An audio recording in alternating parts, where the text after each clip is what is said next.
Gracias al Señor, estamos ya en la hora 9 de nuestro curso Hechos del Espíritu Santo. El tema es los viajes misioneros de Pablo. Y vamos hoy solamente a ver el primer viaje misionero. Tenemos aquí ya en esta gráfica los principales temas. Bernabé y Saulo, capítulos 13, 1 al 3. Tenemos en Chipre, capítulo 13 del 4 al 12, Antioquía de Pisidia, capítulo 13 del 3 al 52, Iconio, Listra y Derbe, capítulo 14, 1 al 23, y regreso a Antioquía de Siria, 14 del 24 al 28. Entonces tenemos aquí una participación directa de Dios en la obra de la iglesia, porque cuando empezó en Jerusalén solamente tenían la visión de estar en esa ciudad y predicándole a judíos. Entonces era muy limitado el esquema. Recuerdan que incluso Pedro no entraba en casas de no judíos y tuvo conflictos, ¿no? Porque para él comer con un gentil era como abominación. Entonces viene una drástica dirección del Espíritu Santo para cambiar el esquema. Dice en el 13 del 1 al 3 que había profetas y maestros en la iglesia que estaba en Antioquía. Aquí tenemos que recordar que hay dos ciudades llamadas Antioquía. Ahora, esto viene desde Alejandro Magno. Alejandro, el que gobernó en Grecia 300 a.C., fue un hombre conquistador, ¿no? Siendo una pequeña isla, conquistó el mundo propiamente de lo que es Europa y parte de Asia el día de hoy. Era un gran guerrero, pero además tuvo muchos vicios, ¿no? Que todos conocemos en su carácter. Pero en parte de lo que él hizo fue que cuando murió dejó 4 generales. Él murió a los 30 años y tenía un hijo de 8 años cuando murió él. Entonces su vida fue un desastre, pero cuando murió dijo a los generales: si yo muero, quiero que los 4 sigan adelante con el imperio. Pero usted sabe que cuando alguien está en poder piensa que le van a obedecer y no le va a obedecer nadie. Los 4 generales mataron al hijo de Alejandro Magno a los 8 años, siendo un niño lo mataron y se dividieron el reino.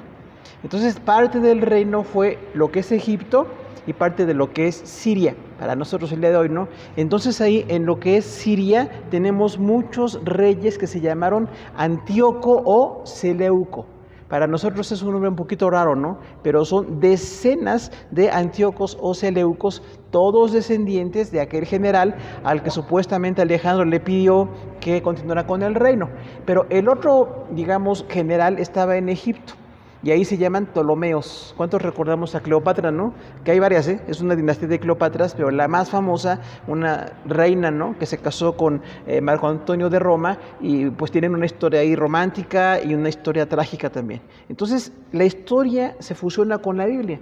No hay nada que la Biblia diga que sea falso. O sea, si es cierto todo eso, no menciona ni a Cleopatra ni a otros, pero sí menciona a los antíocos. Usted recuerda que Daniel dice: hay un rey de rostro duro que gobernará, y ese es un Antíoco, se llamó Antíoco IV. Año 200 a.C.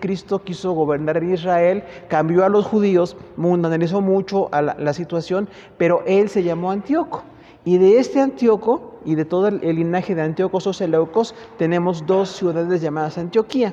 Aquí tenemos Antioquía de Siria, exactamente donde Pablo iba hacia Damasco para conseguir cartas y atacar a los cristianos. Allí en Siria empezó una gran iglesia. Esta Antioquía de Siria, porque la otra se llama de Pisidia, en el punto 3, ¿no? También es Antioquía, pero de Pisidia. Eran 2 ciudades distintas. No, propiamente la de Siria es muy cercana a Tarso, donde Pablo nació, pero Pisidia está en Chipre, está en Turquía. Entonces tenemos ahí que la iglesia empezó para que se expandiera la visión, porque los judíos cristianos nada más pensaban en Jerusalén.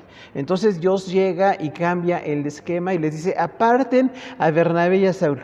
Recordamos que Bernabé, que se llamaba José, hijo de consolación, ¿no? Propiamente él recibió a Pablo. fue el único que recibió a Pablo cuando Pablo nadie creía en él, todos pensaban que era perseguidor, y entonces Pablo pues tenía ese conflicto con la iglesia, y el único que lo recibió fue Bernabé. Parece que sí hacía honor a su nombre, ¿no? Alguien que consuela, así como muy abierto, como muy amoroso, recibió a Pablo, y él lo presentó con los apóstoles en Jerusalén y lo empezó a dirigir. Propiamente Bernabé fue el maestro de Pablo, para empezar. Y ahí dice, por eso estaban Bernabé y Saulo en Antioquía de Siria. Entonces, cuando estaban ahí, el Espíritu les dijo, quiero que vayan a otra obra que les he destinado. Y la obra destinada son las misiones mundiales. O sea, Dios no era escaso de visión. Dios no quería que nada más se quedaran en Jerusalén. Cuando Jesús dijo, quédense en Jerusalén hasta que vengan el Espíritu Santo sobre ustedes y van a ser testigos en Jerusalén, en toda Judea, en Samaria y hasta el último de la tierra. Habla de un programa de evangelismo expansivo, no nada más en su ciudad. ¿Cuántas personas pensamos nada más en nuestra ciudad, no? Decimos, nosotros aquí en Coacalco, con que evangelicemos en Coacalco, pues es una ciudad grande, pero no nada más Coacalco, puede ser todo el estado, ¿no? Todo el estado de México, por ejemplo, todos los lugares cercanos al estado de México y hasta lo último de la tierra. Entonces Bernabé y Saulo empezaron esa obra misionera y ahí ellos fueron llamados y dice que siguieron ayunando y orando y los enviaron a la obra misionera. Algo muy importante que tenemos aquí, la palabra correcta es apóstol. La palabra misionero es más usada por los católicos romanos, ¿no? Y ellos dicen los misioneros, y muchos evangélicos usamos la palabra misionero. No está mal en sí la palabra, pero la más correcta es apóstol. Y aquí tenemos algo que definir. Un apóstol no es alguien que tiene una gran autoridad, ni que es inapelable, porque hoy hay algo que se llama el movimiento apostólico y profético. Ustedes han oído gente así, ¿no? Que dice, el hermano apóstol, y los ven así como intocables, ¿no? Como muy grandes, como que no se les puede decir nada. Y a veces pues tienen autoridad y a veces no. Pero ese movimiento no estamos de acuerdo con él, porque los apóstoles en la Biblia ni tenían mucha autoridad, ni eran inapelables, sino que iban a predicar a otros lugares. De hecho, apóstolos quiere decir enviado. O sea, eran enviados por el Señor, enviados por las iglesias a fundar iglesias a otras naciones, y el esquema muy importante que vemos aquí, regresaban a su ciudad de origen. O sea, no se quedan allá como de vacaciones, sino que regresan a dar cuentas, regresan a seguir formando la iglesia. Entonces, por eso en Antioquía de Siria empezó la iglesia con Bernabé y Saulo a mandar personas fuera de la cultura judía. Algo importante de esa iglesia es que duró más de 1000 años. Ustedes saben lo que fueron pues, las guerras de los europeos con los musulmanes, las propiamente llamadas cruzadas, ¿no? Y en esas cruzadas hablan de pérdida de los lugares santos. No era perder Jerusalén, era perder un poder económico, más bien, ¿no? Una situación política, pero se decía que en el nombre de Dios. Por eso decíamos, las guerras en el nombre de Dios pues, pueden ser muy falsas, ¿no? Porque ni son en el nombre de Dios ni para Dios, pero ellos tenían allí esa guerra política y económica. Y nada menos que la iglesia de Antioquía hasta el año 1000 después de Cristo existía todavía. O sea, los musulmanes llegaron, invadieron, masacraron y acabaron con esa iglesia. Pero esta iglesia fundada por el apóstol Pablo y Bernabé, casi 1000 años de existencia, o sea, una obra importantísima, ¿no? Aunque ya en el año 1000 después de Cristo no era una iglesia muy grande, pero existían. Había cristianos ahí en Antioquía de Siria. Entonces vemos la importancia de la obra que hacemos. Ni Bernabé ni Saulo supieron que esa iglesia iba a durar mucho. Ni siquiera Jerusalén ni otras iglesias importantes de la época, sino esta de Antioquía fue la iglesia que más duró en ese momento. Claro que hoy día pues ya no existe el evangelio en ese lugar, ¿no? Ahora, vamos a ver el punto 2. Cuando empezaron el viaje misionero desde ahí, desde Antioquía de Siria, van a Chipre. Usted sabe esta gran isla, ¿no? Una isla muy grande que sigue siendo muy bonita, y dicen algunos que Chipre era un lugar parecido al cielo. Decían, si estás en Chipre, haz de cuenta que estás en el cielo, porque hay agua, hay pues muchos animales, hay vegetación, es un lugar muy bonito, hasta el día de hoy, ¿no? Pero en Chipre, ahí empezó la obra de Dios, y en 2 ciudades por lo menos, Bernabé y Saulo empezaron a predicar. Dice del 4 al 12. Ellos entonces, enviados por el Espíritu Santo, descendieron a Seleucia y de allí navegaron a Chipre. Llegados a Salamina, anunciaban la palabra de Dios en las sinagogas de los judíos. Tenían también a Juan de ayudante. Y habiendo atravesado toda la isla de Pafos, hallaron a cierto mago, falso profeta judío llamado Barjesús, que estaba con el procónsul Sergio Paulo, varón prudente, llamando a Bernabé y a Saulo, deseaba oír la palabra de Dios. Pero le resistía Elimas, el mago, pues así se traduce su nombre, procurando apartar de la fe al procónsul. Entonces Saulo, que también es Pablo, lleno del Espíritu Santo, fijando en él los ojos, dijo: oh, lleno de engaño y de toda maldad, hijo del diablo, enemigo de toda justicia, ¿no cesarás de trastornar los caminos rectos del Señor? Ahora pues, he aquí la mano del Señor está contra ti, y serás ciego, y no verás el sol por un tiempo. E inmediatamente cayeron sobre él oscuridad y tinieblas, y andando alrededor buscaba a quien le condujese con la mano. Entonces el procónsul, viendo lo que había sido hecho, creyó maravillado en la doctrina del Señor. Entonces vemos aquí cómo la obra de Dios no es fácil. Muchos piensan que la obra de Dios es muy bonita, ¿no? Porque está Dios y evangelizamos. Hasta ahí está muy lindo, pero la gente se resiste. Hay persecución, hay ataques, y aquí había un mago que engañaba al procónsul. Un procónsul es un dignatario romano. Entonces ahí vemos la veracidad de la Biblia. Habla de lugares históricos y habla de personas históricas, y no es como una novela, es real. Y cuando Pablo empezó a predicar allí en esta isla de Chipre, este procónsul, oyendo el evangelio, le interesó. Y dijo: yo quiero seguir oyendo este evangelio. Pero este mago que estaba ahí, que obtenía ganancia económica del procónsul, se resistió y no quería que se predicara el evangelio. Sigue pasando exactamente lo mismo. Algunos misioneros que nosotros conocemos, vemos que están predicando y hay gente que se opone. No les gusta el evangelio, no les gusta lo que se predica, no les gusta la obra, y entonces tratan de detenerla. Aquí la cosa importante es que Pablo, con mucha autoridad, dice: lleno del Espíritu Santo. Vemos algo importante. Bernabé fue el maestro de Pablo, pero Pablo rebasó a Bernabé. Qué bueno que nuestros alumnos nos rebasen a nosotros, ¿no? Eso queremos, decimos: no quiero que sean como yo, quiero que sean mucho mejores, con más autoridad, con más evangelismo, con más obra. Y en esto fue lo que pasó. Bernabé se quedó un poco limitado. Más adelante vemos que se dividió de Pablo. Esto lo veremos la próxima semana. Pero dice ahí que, Bernabé estaba con Pablo, pero fue Pablo el que habló y le dijo a este mago: hijo del diablo. O sea, es una ofensa fuerte, ¿no? Estás oponiéndote a la obra de Dios. ¿Por qué resistes la obra de Dios? Y vas a ser ciego unos días. Aquí vemos entonces un milagro de juicio. Fíjese que nosotros casi siempre pensamos en milagros de bendición. Pensamos en una sanidad, en algo que Dios hace en la gente, que nos trae a nosotros gozo. Pero este juicio vino de parte de Dios. Y le dijo a Pablo: vas a estar ciego un tiempo. Entonces eso es un milagro de juicio. Hay ocasiones, la obra misionera es tan fuerte y tan pesada que a veces la gente que se opone, solamente Dios les puede detener. Y en este caso, Pablo le pidió a Dios que le quitara la vista a este mago, y se quedó ciego un tiempo. Y cuando se quedó ciego, el procónsul creyó, y entonces quiso seguir en la obra de Dios. Vemos aquí entonces la buena actitud de la iglesia: que no nos detenga la persecución, que no nos detengan los que se resisten. No digo que hagamos un milagro de juicio, ¿no? A lo mejor Dios ha hecho milagros de juicio contra los que se oponen. A veces no. A veces nada más predicamos y seguimos predicando, pero en este caso, allí en Chipre, empezó esta obra así. Dice el punto 3, Antioquía de Pisidia. Recordamos, la Antioquía de Siria, donde empezó Pablo, está cerca, pero no es la misma Antioquía de Pisidia. Pisidia ya está en Turquía. De hecho, Turquía sigue siendo muy bello, ¿no? La famosa Constantinopla del año 600 después de Cristo, que sigue siendo para los musulmanes un centro económico y un centro cultural muy importante. Desde ese tiempo ya estaba ahí Turquía. Y las 7 iglesias a las que le habla el apóstol Juan estaban en Turquía. Entonces, todo esto habla de la importancia del evangelio y cómo en ese momento se predicó. Ahora, ¿qué hacen Bernabé y Pablo en Antioquía de Pisidia? Del 3 al 52 dice allí: habiendo zarpado de Pafos, sus compañeros arribaron a Perge de Panfilia, pero Juan, apartándose de ellos, se volvió a Jerusalén. Ellos, pasando Perge, llegaron a Antioquía de Pisidia y entraron en la sinagoga un día de reposo y se sentaron. Y después de la lectura de la ley y de los profetas, los principales de la sinagoga mandaron a decirles: varones hermanos, si tenéis alguna palabra de exhortación para el pueblo, hablad. Entonces Pablo, levantándose, hecha señal de silencio con la mano, dijo: varones israelitas y los que teméis a Dios, oíd. El Dios de este pueblo de Israel escogió a nuestros padres y estableció el pueblo, siendo ellos extranjeros en tierra de Egipto, con brazo extendido los sacó de ella, y por un tiempo como de 40 años los soportó en el desierto. Y habiendo destruido 7 naciones en la tierra de Canaán, les dio la herencia de su territorio. Después, por 450 años, les dio jueces hasta el tiempo de Samuel.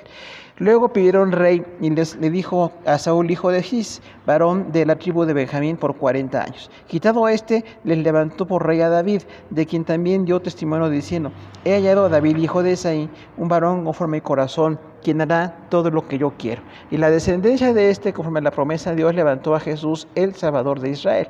Entonces, en su venida predicó Juan el bautismo de arrepentimiento a todo el pueblo de Israel. Mas cuando se terminaba la carrera, dijo, ¿quién pensáis que soy?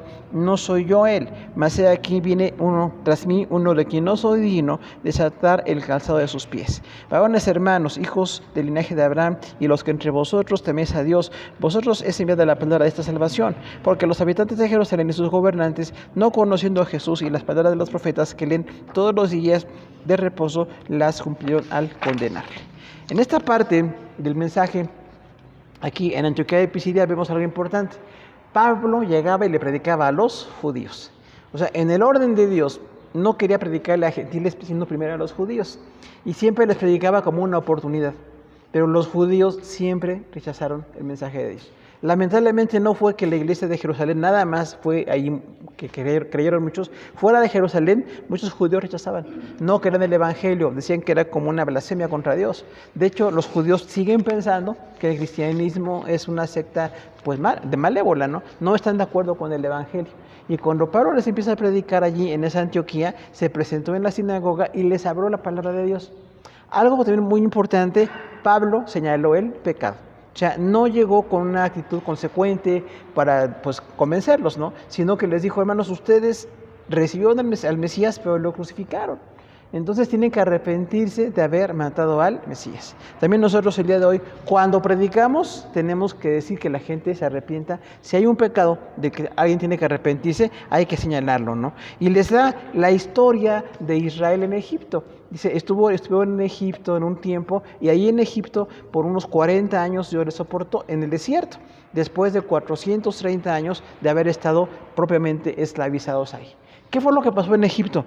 Que cuando Moisés llegó, estaban los tebanos, se llaman, los ixos.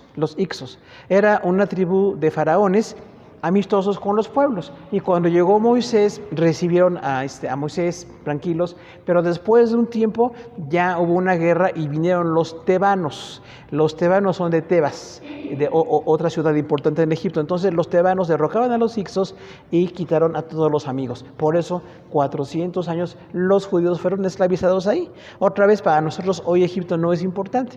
Es un país pequeño, no tiene el poder, pero en ese tiempo era el imperio gobernante. Por eso cuando dice la palabra de Egipto llamé a mi hijo, tenía un gran significado. Era como decir, saqué a mi hijo del país más poderoso en ese momento.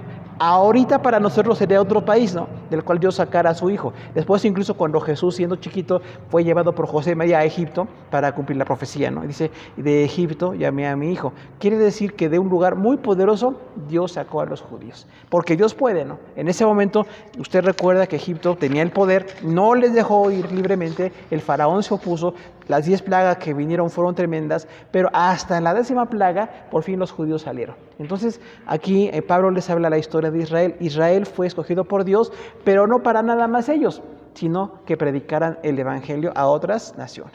Por eso en la iglesia le predicamos a otras naciones. No nada más nuestra comunidad, no nada más los más cercanos, sino donde quiera que Dios llame a alguien a predicar, le podemos apoyar, en la medida de nuestras posibilidades, ¿no? Pero sí tenemos que seguir apoyando la obra de Dios. Vamos al 13:28. Dice, y sin hallar en él causa de dignidad de muerte, pidieron a Pilato que se le matase. Y habiendo cumplido todas las cosas que de él estaban escritas, quitándolo del madero, lo pusieron en el sepulcro. Mas Dios le levantó de los muertos y se le apareció durante muchos días a los que venían juntamente con él a Galilea, a Jerusalén, los cuales ahora son testigos ante el pueblo. Esto fue 40 días, ¿no? Y nosotros también nos asociamos, anunciamos el evangelio de aquella promesa hecha a nuestros padres, la cual Dios ha cumplido a los hijos de ellos y a nosotros, resucitando a Jesús, como está escrito en el Salmo 2, mi hijo eres tú, yo te he engendrado hoy. Esto es el Salmo 2:7, ¿no? Y cuando le levantó de los muertos para nunca ver la corrupción, lo dijo así, te daré las misericordias fieles de David.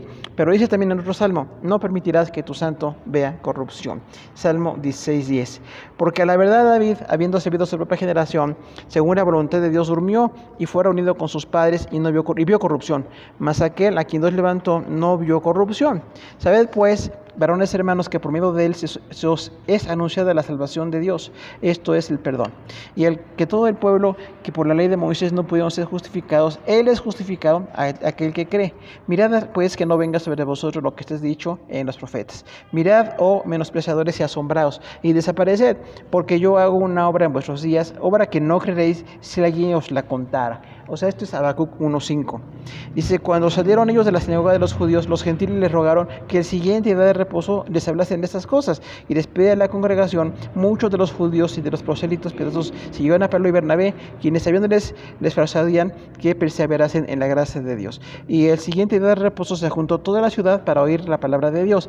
Pero viendo los judíos juntamente, la muchedumbre se llenaron de celos y rebatían lo que Pablo decía, rebatiendo y contradiciendo y blasfemando. Todo eso pasó en Antioquía de Pisidia. Ahora, algo muy importante es que la predicación siempre provoca unas reacciones. Una predicación que no provoca reacciones no sirve. Si nada más hablamos por hablar y no esperamos que nadie se convierta, en este caso Pablo habló pues con mucha asertividad, ¿no? Les dijo claramente el evangelio, pero algunos se molestaron. Algunos empezaron a rebatir y contradecir. ¿Qué hacemos si alguien contradice y rebate? Pues le tenemos que convencer. Por lo menos no cambiar el punto de vista, porque algunos dicen, con que no me contradigan, mejor no les digo nada. Que digan lo que quieran, que crean lo que quieran, y eso no es correcto. Lo correcto es corregir a la gente con la palabra de Dios. Entonces, cuando Pablo predicó de esta manera, otra vez habló del sepulcro. Jesús fue levantado del sepulcro. Y cuando dice las misericordias fieles de David, relaciona a Jesús con el rey David. Otra vez, para nosotros como cristianos no judíos, David pues lo conocemos, pero para los judíos era el rey, representaba la promesa de un futuro reino. Y cuando dice el hijo de David es Jesús, habla de que Jesús va a gobernar. Recordamos, en el milenio Jesús va a gobernar aquí en la tierra, pero ahorita no. Entonces, en ese momento, cuando habla de las misericordias de David, porque Dios cumple lo que promete. Recuerda, le dijo a David, de un hijo tuyo voy a hacer un reino permanente. David no entendió mucho. De hecho, pensó que los hijos de él iban a estar en el reino nada más, pero el reino permanente viene de Jesús. De hecho, ya son 2000 años, ¿no?, de que Jesús resucitó, y aquí seguimos predicando. Entonces, no podía cumplir eso ningún hijo de David, que reinara tantos años. El único que puede reinar es el Eterno, que es Jesús. Entonces, como Jesús, hijo de Dios, se cumple la profecía dada a David. Pero en ese momento a la gente le molestó.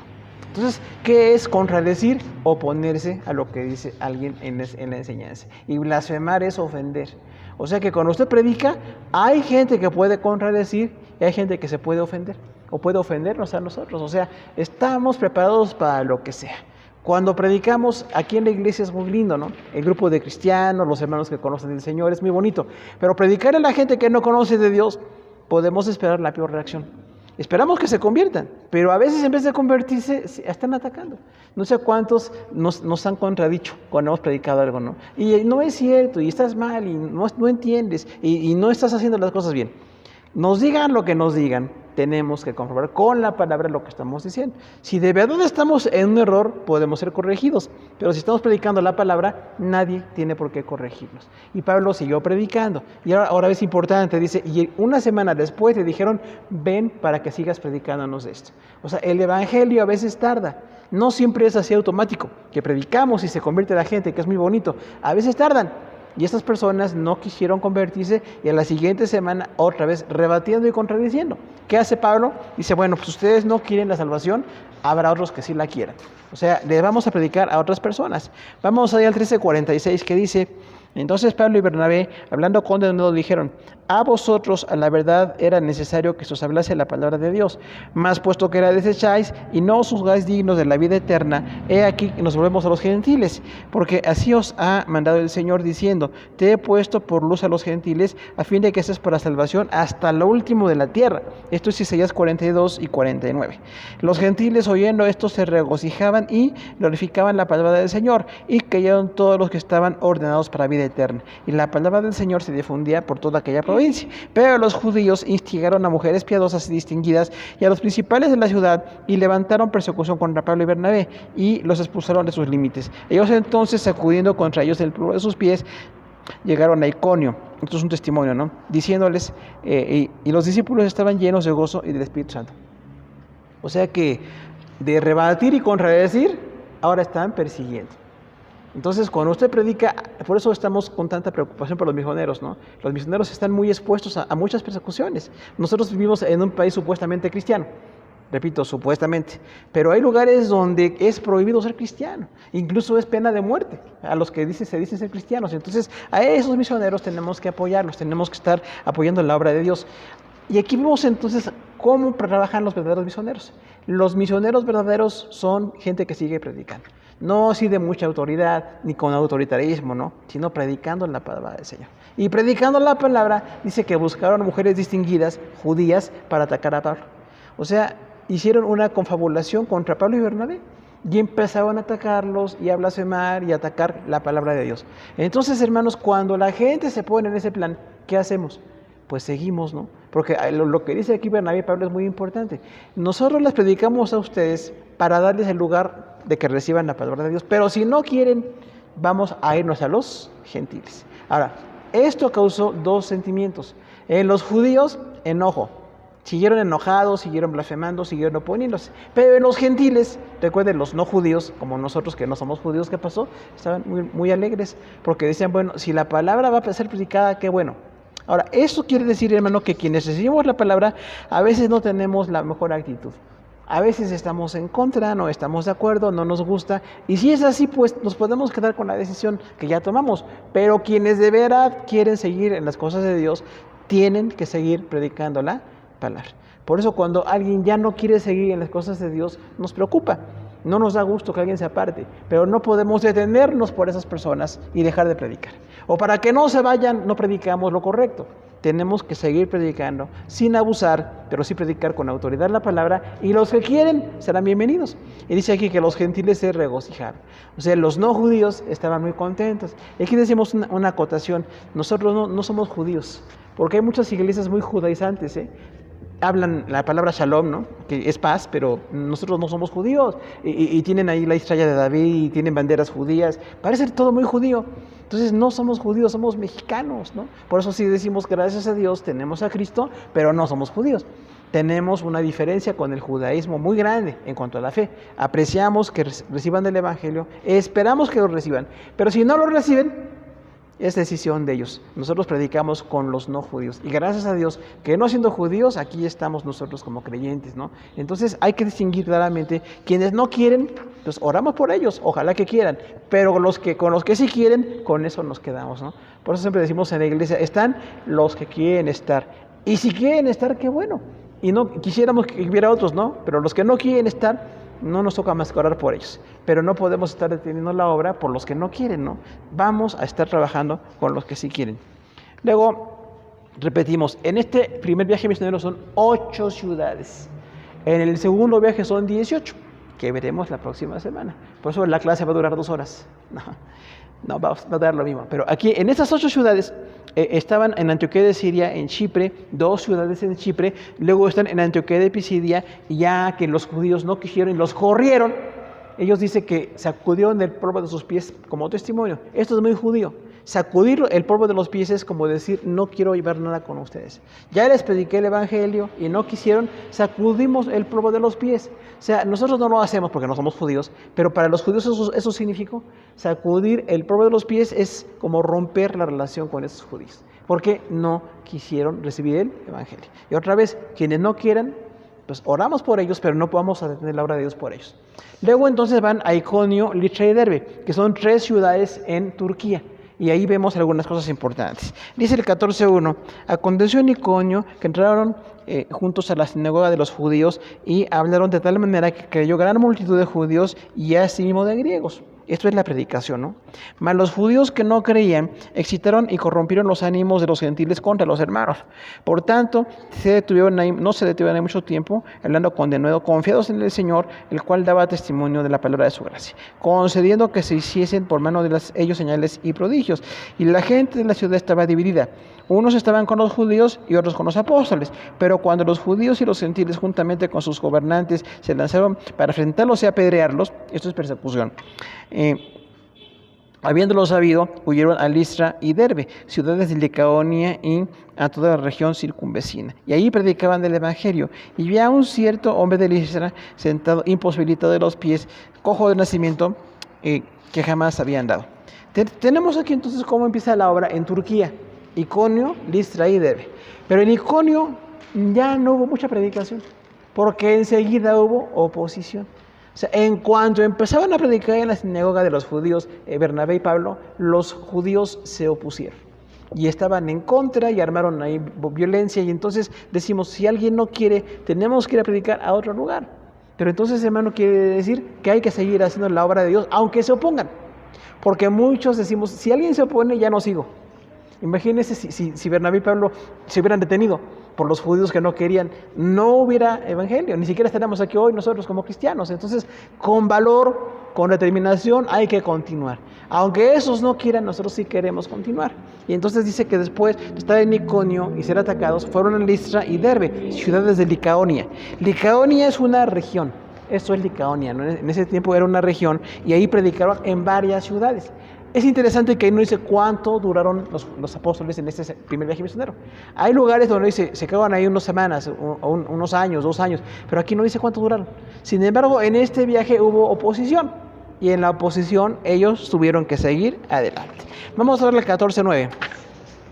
Cuando dice, esto ya hablará a Pablo, el cual fijando en los ojos y viendo que tenía fe para ser sanado, dijo a gran voz, levántate sobre tus pies, y él saltó y anduvo.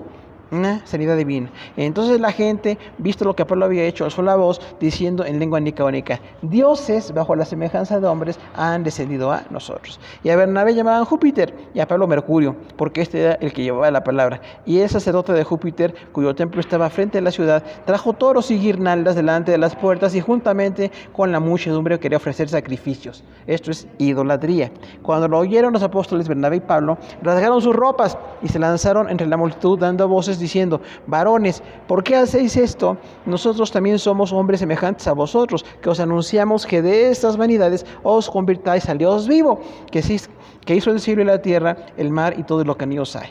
Y pasadas estas edades, él ha dejado todas estas gentes andar en sus propios caminos, si bien no se dejó a sí mismo sin testimonio, haciendo bien, dándonos lluvias del cielo y tiempos fructíferos, y llenando de sustento y alegría nuestros corazones. Son bendiciones de Dios. Y diciendo estas cosas, difícilmente impidieron que la multitud les ofreciese sacrificio. Entonces vinieron unos judíos de Antioquía y de Iconio y persuadieron a la multitud, y habiendo apedreado a Pablo, le arrastraron fuera de la ciudad, pensando que estaba muerto. Pero rodeándole los discípulos, se levantó y entró en la ciudad. Y el día siguiente salió con Bernabé para Derbe. Y después de anunciar el evangelio a aquella ciudad y de hacer muchos discípulos, volvieron a Listra, de Iconio y Antioquía, confirmando los ánimos de los discípulos y exhortándoles a que permaneciesen en la fe, diciéndoles, es necesario que a través de muchas tribulaciones entremos en el reino de Dios. Y constituyeron ancianos en cada iglesia, habiendo orado con ellos, los encomendaron al Señor en que habían creído.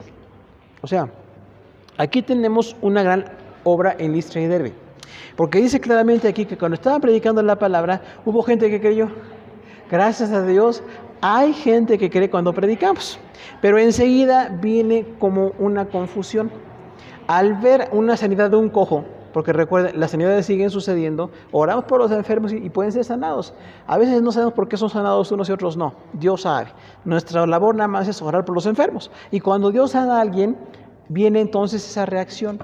La gente de Derbe pensó que eran dioses. Fíjense qué tremendo, ¿no? ¿A cuánta gente le encanta la adulación?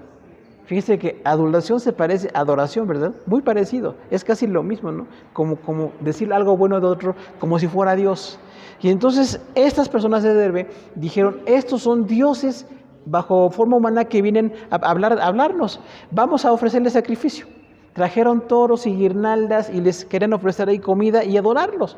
¿Qué tenemos que hacer? Decirle a la gente, no, nosotros somos hombres semejantes a ustedes. No sé cuánta gente hoy le encantaría que dijeran eso, ¿no? Que le traigan toros y guirnaldas, que piensen que es un Dios. Recordemos, no somos nosotros, es Dios.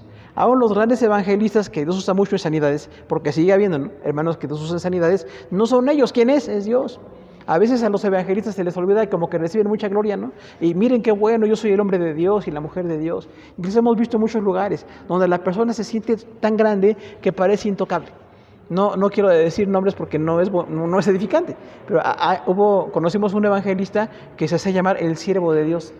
Y él, como siervo de Dios, Dios lo sabe en sanidades, pero él era intocable. O sea, no se podía hablar con él, casi no tenía contacto con la gente, se sentía muy elevado. Tuvo que ser corregido en el ministerio. Pero ¿qué pasa? Las sanidades seguían pasando. Por eso dice la palabra, los dones de Dios y la salvación dada no es revocable. Dios nos da dones que no nos puede quitar, pero no quiere decir que porque la persona tiene dones está bien.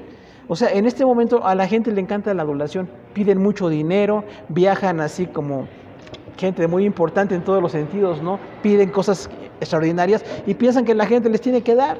Y ahí decimos, bueno, yo soy un siervo de Dios por la pura gracia de Dios. Hay necesidades, hay situaciones, Dios provee para la obra, pero no que se haga con ese tipo de cosas que parece adoración. Por eso decimos, cuando Bernabé y Pablo les iban a decir, ¿son ustedes dioses?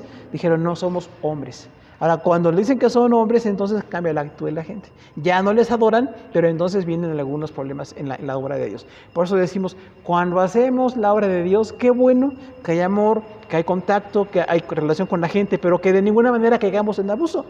No somos dioses. El que salva y el que hace la obra es Dios mismo y nosotros nada más somos sus siervos. Y por eso dice ahí, difícilmente impidieron que los adorasen. O sea, la gente quería adorar y decían que Pablo era Mercurio, ¿no? Decían, hay que leer la palabra, los dioses griegos, ¿no? Y Bernabé, pues es Zeus. O sea, tenemos aquí a dos dioses importantísimos. ¿Y qué dijeron ellos? No, el importante entre nosotros es Dios. Por favor, adoren a Dios. Ahora, esto es lo que tendríamos que hacer todos los siervos de Dios. ¿Que adoren a quién? A Dios, no a nosotros. Porque hay gente a la que le encanta la adulación, ¿no? Otra vez, adulación o adoración. Y usted es importante y lo queremos mucho. No está mal que nos queramos, qué bueno que nos queremos. Pero que no se nos olvide que el grande entre nosotros es Dios.